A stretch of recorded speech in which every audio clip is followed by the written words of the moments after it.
Ulan na aasahan ngayong hapon hanggang bukas ng hapon, aabot nga ng more than 200 mm sa mga pag-ulan dito sa may Benguet.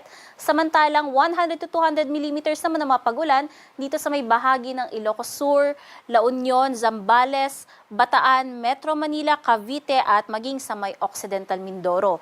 Again, yung mga areas under red and orange, ito po yung mga areas na kung saan sa ganitong dami ng mga pag-ulan ay maaaring makaranas ng malawakang pagbaha at pagguho ng lupa. Samantalang sa mga areas naman, under 50 to 100 mm, mararanasan po yung ganitong dami ng mga pag-ulan dito sa lalabing bahagi ng Ilocos Region, malaking bahagi ng Cordillera except sa Apayao, malaking bahagi ng Central Luzon except sa may Aurora, malaking bahagi ng Calabarzon din except sa may Quezon, at maging dito nga sa may Oriental Mindoro at Antique. Though 50 to 100 mm ay iba yung pag-iingat pa rin po sa ating mga kababayan dahil nga nitong mga nakaraang araw ay patuloy yung mga pag-ulan na naranasan sa mga areas na yan. Kaya kahit kaunti lamang or bahagyang humihina na nga yung mga ganitong dami ng mga pag-ulan ay maaari pa rin magdulot ng mga localized flooding.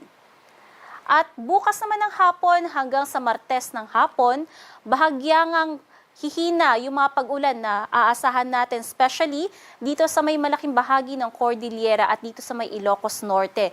Ngunit aabot pa rin ng 100 to 200 mm dito sa may La Union, Benguet, Zambales, Bataan at dito sa may Occidental Mindoro. Samantalang nananatili pa rin yung 50 to 100 mm dito sa may Ilocos Sur, Pangasinan, Abra, malaking bahagi pa rin ng Central Luzon except sa may Aurora, at dito rin sa may Oriental Mindoro at Antique. Samantalang pagsapit ng Martes ng hapon hanggang sa Miyerkules ng hapon, asahan pa rin natin yung pinakamadaming mga pag-ulan sa may Zambales, Bataan, maging sa may Occidental Mindoro na kung saan aabot pa rin ng 100 to 200 mm at 50 to 100 mm naman dito sa may Ilocos Sur, La Union, Benguet, Pangasinan, Nueva Ecija, Tarlac, Pampanga, Cavite at Batangas. At sa magiging kalagayan ng ating karagatan, may nakataas tayo na gale warning sa may Batanes at western coast ng Pangasinan, maging dito sa may Zambales. Kaya inaabisuhan natin lahat ng sasakyang pandagat na kung maaari ipagpaliban muna yung paglalayag sa mga areas na yan. At sa nalalabing bahagi nga ng karagatan ng Pilipinas, asahan natin na although walang nakataas na gale warning, magiging katamtaman hanggang sa matataas ang mga pag-alon. Kaya mag-iingat po sa mga maglalayag ngayong araw.